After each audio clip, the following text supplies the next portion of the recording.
Hello, my name is Dean Ayres. I am the organizer of the Self-Made Show. It is taking place at in Edinburgh University in Doucet Hall in the Loading Dock Gallery, and it's open from February 10th to March 4th on Thursdays from 3 to 6. It's funded by the Bruce Gallery, the Edinburgh SGA, and Erie Arts and Cultures. I developed the idea for Self-Made in a gallery management class, and it just kind of took on from there. So the concept of the exposition is that it asks 5 transgender artists who attend Edinburgh to answer the question, what is gender? They were welcome to reflect upon their thoughts of their own gender or to think about it more broadly and reflect on it as just a concept. It's a broad prompt, but I also wanted to encourage a broad array of answers from different perspectives. And the purpose of the show is to allow trans people to see themselves in a public space, as well as encourage a dialogue regarding how expansive the whole concept of gender is.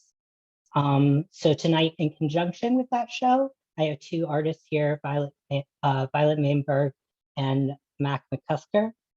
And they're going to review some of their work, discuss how art and gender identity coincide within their work, and then it'll be followed by a Q&A. So if you have any questions during the discussion, feel free to put it in the Q&A section, and it'll be asked at the end.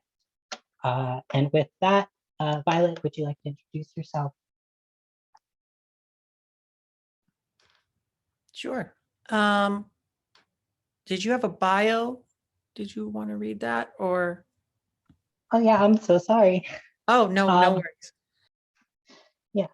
So Violet is a visual artist from Cleveland, Ohio, and she attended Pratt Institute in Brooklyn, New York for film and video in 2013.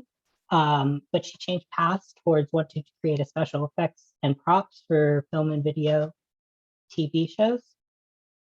Violet graduated from Cleveland Institute of Art in 2021 with a BFA in Sculptures and Expanded Media. Her work was recently featured in Black Box Gallery in Portland, Oregon, and had installations at Lake Erie College for part of a regional LGBT exposition. She's currently working as an artist and a fabrication apprentice.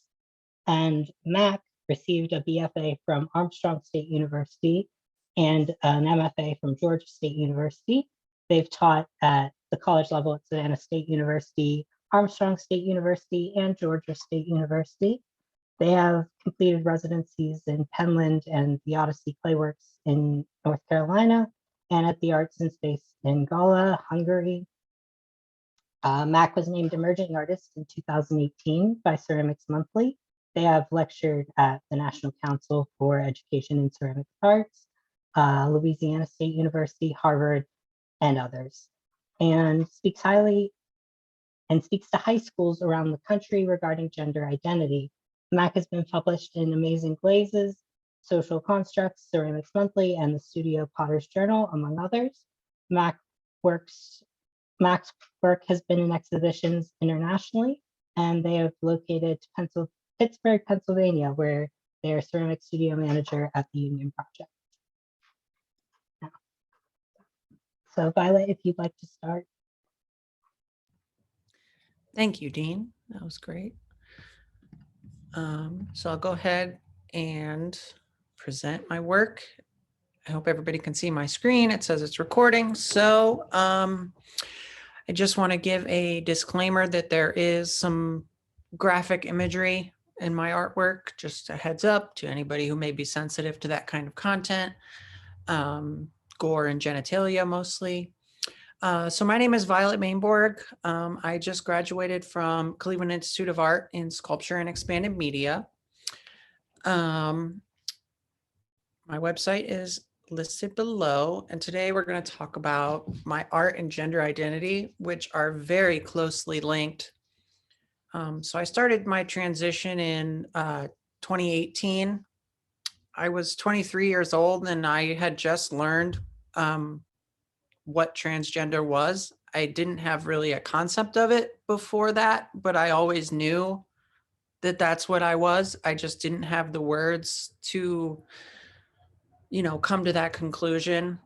I wish Dean was speaking at my high school so I could have gotten some kind of knowledge about the topic beforehand. But so that was also the time when I was starting school. So a lot of my early work has to do with, dealing with these ideas of trans people that were relayed to me through media as being, cross dressers or men in drag, kind of this expectation of what trans people should be within the media and in real life. Violet, if you're sharing your screen, I don't think we can see it. Uh-oh. Uh-oh. Sorry about that. Okay, I hope you can see it now. We can, thank you. Okay, sorry about that. So these are the first couple pieces that I did my first year of art school. Am I a woman now? Kind of questioning this this expectation of when should I consider myself a woman? When does society consider me a woman? And then identified specimen, which was a latex motor-driven breathing mechanism. It hung on the wall. It's about 5 or 6 feet tall, and it breathes. And this was more kind of talking about humanity in general, like my humanity. That's a really broad topic that I talk about in my work, just how weird it is to be a living, breathing human being on this earth. So my BFA thesis show comprised of an installation, a whole room installation with silicone creatures. They originally were monsters, but as I grew to love and care for them, they became kind of like my children, my babies. And this is where I started to kind of talk about my gender in a broader term, kind of bridging the gap between talking about humanity and talking about, being trans. This is my first piece that I did, Untitled Breasts, which is, this animal hybrid that's about the size of a human baby. And what the journey that I took through my BFA was talking about my trans identity. And then it kind of evolved into talking about more about the general discomfort that everyone kind of feels at some point in their life about being a human and knowing that one day we shall die and we are just bags of meat who run on electricity. It's weird. Okay. So this was a broad interpretation of how I sometimes feel. This one was Untitled Lady, which involves this creature is an angst. It's foaming at the mouth, it's drooling, it's angry, which is sometimes how I feel about being transgender. I mean, so here's some more views of that. I used my own iris as the eyes. These are all kind of self-portraits in a way where I show my identity through these creatures, different aspects of my personality. This is Untitled Tentacle. This was actually the very first one that I created. It was meant to be a giant phallic object, kind of just in agony and pain. And it kind of all comes together because I motorized it to be a monster that just sits on top of this dresser, just wiggling its head back and forth, kind of just like not really sure. It doesn't have eyes. It can't see where it is. Kind of just blindly going through the world in pain. And, as a viewer, I wanted to invoke a sense of that you feel sorry for these creatures, which is how I started to feel. I started to love them and feel care for them. This is Untitled Man-Made. This is kind of where I was talking about the different surgeries that trans people go through in life, and kind of what that means to have an artificially created body. and kind of making your own body the way you want it to look through a surgeon's hand. These are some detail images of that. So as I evolved into from disgust into love and acceptance, kind of accepting myself for who I was, I kind of wanted to create this family of these babies. You know, they are my children. I start to care for them the longer I be with them. So here are some images of the final installation. They enjoy Twinkies first, you know. So this is a piece I created this year. I finished it just a week ago, actually. I've been working on this piece since August of 2021. I felt really lost after school ended. I felt like I didn't really have a sense of who I was or what I wanted to be. It took me a long time to find a job and kind of get settled within this post-grad life where you don't really have any direction. And I said to myself, I feel like a giant human meatball. And so that ended up creating this sculpture, basically where all my body parts are just conjoined and everything is mixed and matched up together. Here are some different views of that. And here's a glimpse at kind of my process. So I started with a clay, oil-based clay sculpture that I worked on for about 6 months. And then I molded that with fiberglass and epoxy. And then you see the silicone, the blank silicone cast. It is a brush-on mold, so it's hollow. It has a fiberglass shell inside of it. So it's not like solid silicone. And here are some detail images. I feel like this project was pretty cathartic. It helped me deal with some of the things I was feeling, because even though this is a mishmash of body parts and it's kind of gross and off-putting, it's also beautiful. It's also beautiful. A lot of my work has to do with accepting myself for who I am and trying to turn that shame into self-love and all that that good stuff that you want to feel as a person. It's pretty big. It's about 4 feet tall. I mean, there's me right next to it, kind of give you some sort of scale. I used my iris again, kind of a self-portrait. But yeah, this was the biggest adventure I've ever been on with this sculpture. It kind of really gives me ideas for what I want my future work to look like and kind of branch out of the academic setting and just do what I want to do and not have to deal with any of the set rules of the academic environment. I'd like to thank Dean for letting me speak on this panel. Thank you all for listening in and paying attention and, you know, taking on this journey with me. And now I'd like to hand it over to Dean to introduce Mac.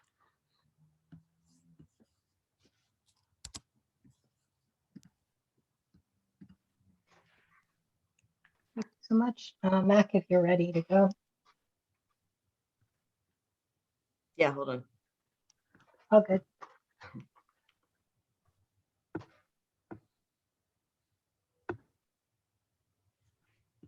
I can't find the share thing now. Oh, there we go. Come.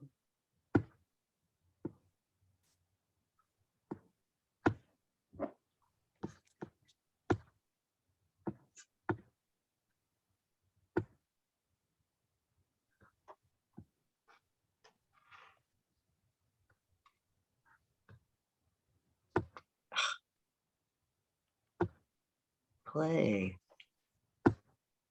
There we go. All right, so I have to read mine because I can't memorize all this stuff. Good job, Violet.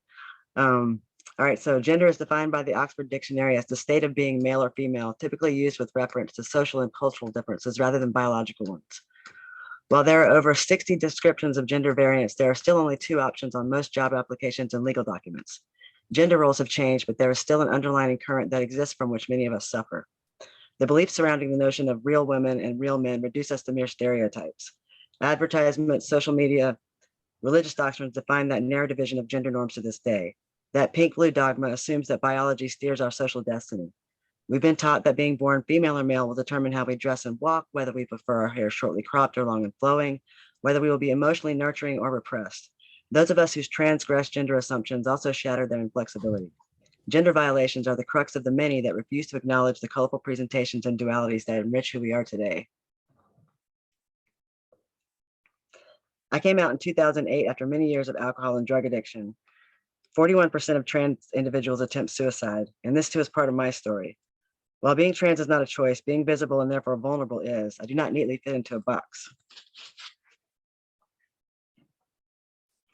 I medically transitioned in December 2015, shortly after moving to Asheville.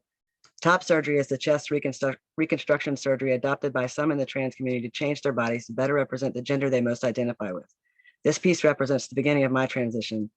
It has taken some time to recover and correct posture after years of binding with ace bandages and duct tape, slumping my shoulders to hide my body. I didn't know that I was trans when I was young. There was no word for it. I've been an out transgender individual since 2008. But transness comes in all sorts of varieties. Some gender identities make it easier to exist within our society. Being a gender nonconforming person can be exhausting. And contrary to popular belief, no amount of bravado or toughness makes it easier to be constantly asked what you are.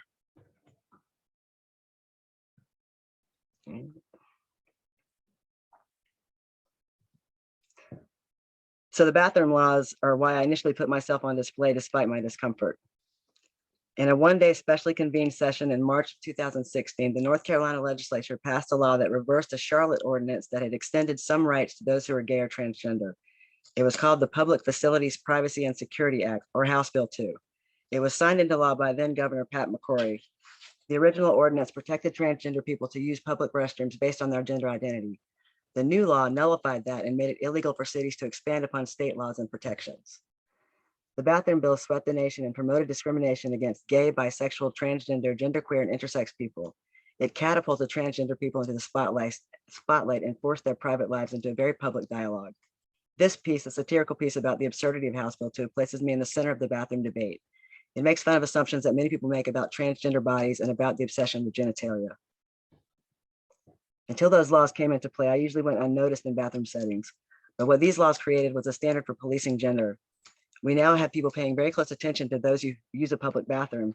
They're looking, actively searching for those who stand out. And lots of people under such scrutiny are standing out. So this is Pat McCrory. North Carolina lost millions because of the former Governor Pat McCrory's obsession with where people pee. Concerts were canceled and tourism suffered. Even with the election of a new governor, House Bill 2 remained in place. It was finally partially repealed in March of 2017. It was called a fake repeal because it kept much of the anti-LGBT provisions of HB 2 and continued to single out and target transgender people. The damage had been done. Policing gender is not a new trend. Since the 1950s, when women could be arrested for not wearing at least 3 pieces of women's clothing, people have been forced into narrow gender constrictions with little room for deviation. Those of us who are masculine females or feminine males are constantly criticized. We need to call these laws what they are, a license to discriminate. So this is called Project Canary, and it was created by the Socially Engaged Craft Collective, and I was invited to participate. So what I did was I drove across from North Carolina to California and back and dropped these off in public restrooms. And there are magnets with, it basically says a trans person was here in the bathroom, and they could tag me on Instagram when they found it, and they could also take it and place it somewhere else.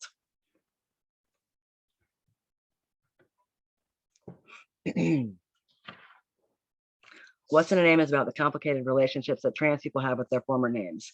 It's about dead naming, a term used in the trans community for calling a trans person by their assigned name at birth.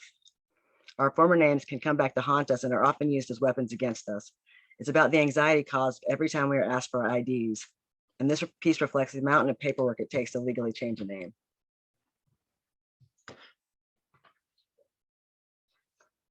The Gay and Lesbian Alliance Against Defamation reported that only 16% of Americans know someone who is transgender, leaving 84% learning about transgender people through media alone. And social media can be cruel. Social media has become so pervasive in our lives. How do you address the negative behavior when you see it or experience it? Some 69% of adult social media users say that they have seen people being mean and cruel to others. Being out and open attracts attention, and some of it is not good. So this is me with a t-shirt on, and the t-shirt is shredded, and that's a trans symbol on the center of it. And it's me stitching it back together. It's about self-repair and self-care, the mending of myself in order to put myself back together after the many microaggressions so that I might get up and face another day. One of the lessons I've learned over the years is not to read so much into the comments. You have to pick your battles, and some are not worth fighting. No doubt I will not change everyone's mind. There are trolls who intentionally strive to depress or provoke. Anonymity and invisibility help people feel uninhibited, and we tend to fixate on the negative.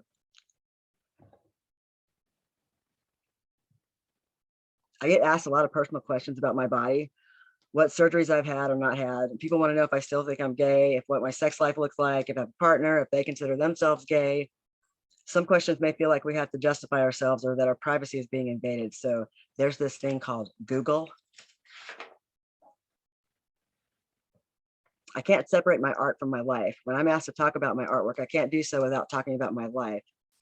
So this piece is called Dress in My Defenses, and it's about the armor that we wear when we're defending ourselves. This was a time in my life when I was getting pretty beat up by social media, and the only tool I really have is to get up every day as myself. So this kind of reflects that.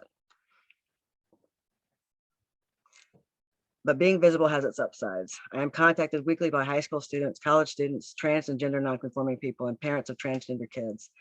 They're either seeking advice or they just want to say hello. They express gratitude for my visibility and tell me that it provides hope for them in their own lives and in their futures. So looking back, I have no regrets.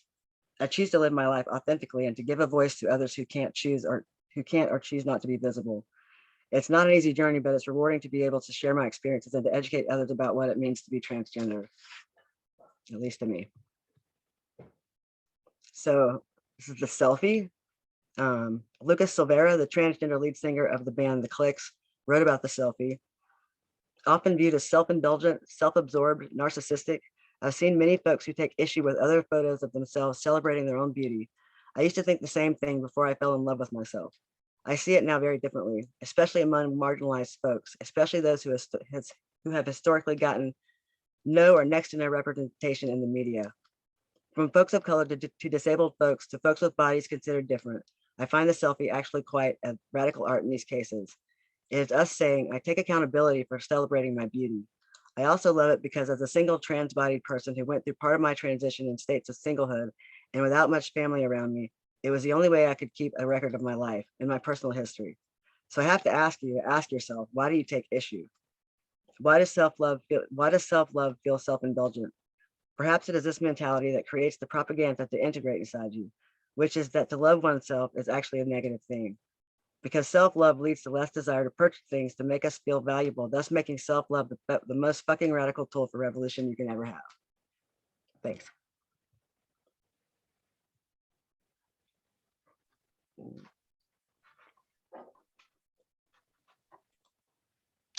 Thank you both so much. Those were both very good presentations. The Q&A is open, so if you'd like to ask any questions to both or either of our artists, you can go ahead. But we'll start off with who's the primary audience for your work? Is it yourself? Is it trans people, cis people? And how does that affect the way you approach the topic?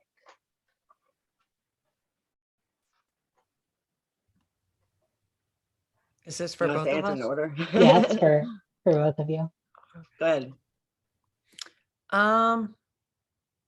I think my primary audience is actually myself. I have a lot of feelings of shame, and I have been trying to work on the self-love thing. I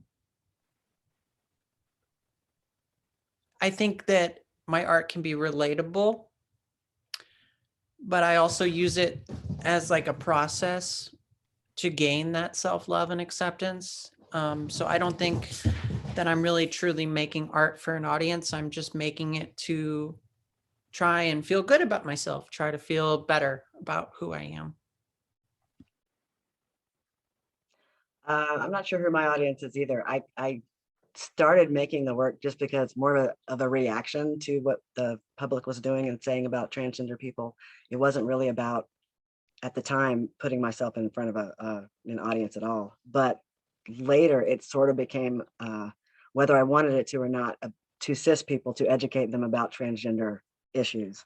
I get asked all the time to do lectures and stuff in high schools and colleges and stuff, and typically they want me to do it for free, as if I'm somehow obligated to, to come and talk to people about this issue. But so yeah, it's kind of become more about education, I think, than I wanted it to be. But there's that. And then Mac, someone would like to know a little bit more about Project Canary. Do you want to speak about that? Yeah, they have a website. It's called it's www.projectcanary.org. And a lot of people told stories and about their lives, how they were affected by social injustice. It was about abortion, it was about race, it was about all sorts of things. And everybody made pieces of art and then they dropped them places and then people found them. And it was just kind of a tool that we used to get people to tell stories. And then the person who found the object can actually go on the website and then tell their own story and make art and drop it if they wanted to. It was a very interactive piece. It was really neat. How did you both use such interesting mediums? How did you settle on the particular medium you do as like a vehicle for like the message? For either of you? I have always been in love with filmmaking. That's why I kind of went to film school, but it was more of how to be a director. And I wasn't really interested in directing films. I wanted to make special effects and props for films. So that's why I kind of went to sculpture, and silicone is used in special effects all the time because it has it can mimic human flesh so well. The transparency of it, the feeling of it, the weight of it. You can really see the kind of like texture and transparency. My cat is running around like a madman. Sorry about that. But I think silicone is a good messenger for mimicking human flesh. And that's kind of like where I bridge the two worlds together, like art and special effects, latex as well. I've also been using a lot of steel in some of my other work that isn't about gender. And I think that the juxtaposition of steel and silicone is like a really soft object next to a really hard object creates such an interesting, bond together. I've been doing ceramics for about 23 years. And so I didn't really choose clay for this particular content, but it kind of lends itself nicely because, it lasts for thousands and thousands of years. You can still find clay, but yet it's very fragile. And it kind of coincides with the topic that we're talking about. So I kind of like it a lot. Mm-hmm. And then again, for both of you, how was your work received in school and then later in like the professional art world?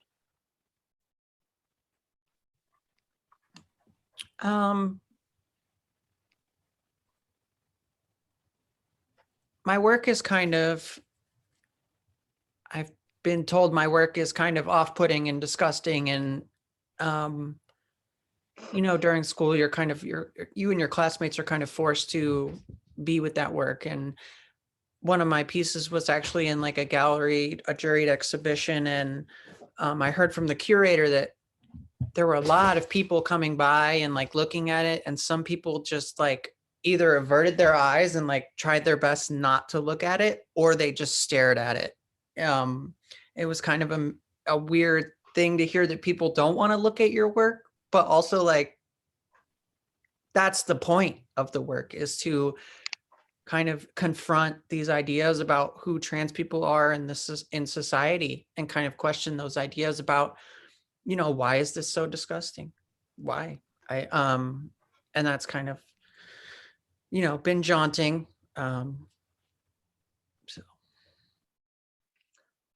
Well, I'm glad I didn't have to do this work in school. I got some attention before I started doing this work. I used to do work about endangered species, and it's funny because those actually sold constantly, but the work that I'm doing now never sells, but it gets shown internationally. It's just kind of funny. Nobody wants to live with that piece, I guess. But um, I got quite the negative reaction when I first started doing the work. I was outed in an Asheville paper, calling me all kinds of names for talking to high school students. And people in the ceramics community, a lot of them said, well, I should just put on a dress and I could do what you're doing. So it certainly I got a lot of good attention, but it came along with the bad as well. So I'm so grateful I was not doing this in college. Guess kind of building off of that, do you feel like drawn to the topic of like exploring like gender within your work, or is it just something that felt like a necessity? I kind of see it as I make work about myself, and that's who I am. So it intrinsically comes out whether I want it to or not. I like talking about it because I constantly have to deal with this. And a lot of other people don't. And I think it's a way of trying to show my inner struggle to the world. I don't know if that answered your question, but I'll let Mac take over. Uh, again, I kind of did it as a reaction. I don't think I really chose to do it. I like doing it now. And I think it's necessary to have a conversation about gender, especially now. But I do often wonder, am I ever going to be able to make any other kind of work? This is what I get attention for. So I do want to move away from doing the self-portrait because I'm so tired of looking at myself, and go to doing possibly other trans people, just to show that the variety of trans bodies is it's not just me, which I think would be a better direction to go into. I guess Mac, speaking in high schools, do you notice like a shift in like acceptance, like from when you started to like now? Yeah, definitely. The schools have gotten a lot better at it. I mean, there's gender neutral bathrooms. Um, uh, the teachers bring their classes to come hear me talk. Not all of them, but a lot of them do. And it's just amazing how many people actually show up to the talk. There's like hundreds of kids that show up, and there's a long line of them afterwards of crying, coming to talk to me. But I mean, it's really, it's just amazing to be able to talk to kids. And again, I can't imagine going through this journey at a young age. I can't even imagine doing it. And then how would you both like, how do you manage approaching such a serious personal topic and then allowing it to evolve into something that you're willing to let other people see?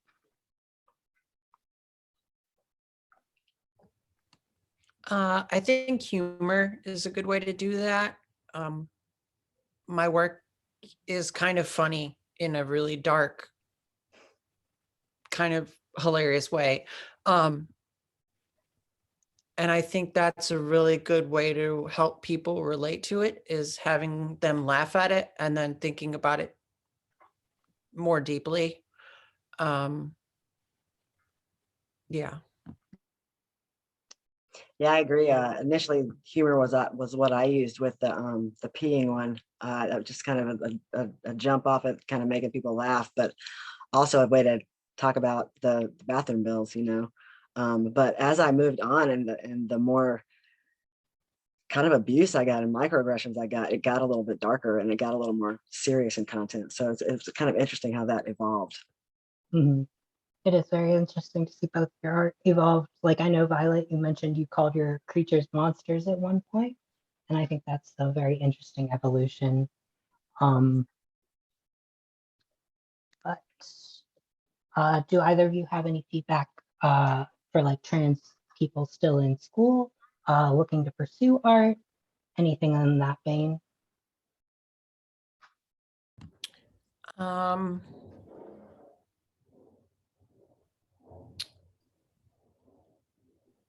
I can't imagine being trans in middle school or high school. It was already so difficult as it is. um,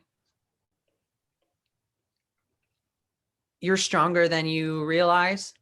And you don't need to use drugs or alcohol to numb yourself. I did that for a long, long time, trying to avoid feelings that I didn't understand and I didn't know how to deal with in a healthy way. I think therapy can be really helpful. Just, try and stay away from things that kind of numb you, because then you're not present. That's the best advice I can give, is just don't do drugs. Well, I agree with that one. I did the same thing through drugs and alcohol. I've actually been 11 years sober now. And I only got sober after I medically transitioned, so it's just interesting how that happens. But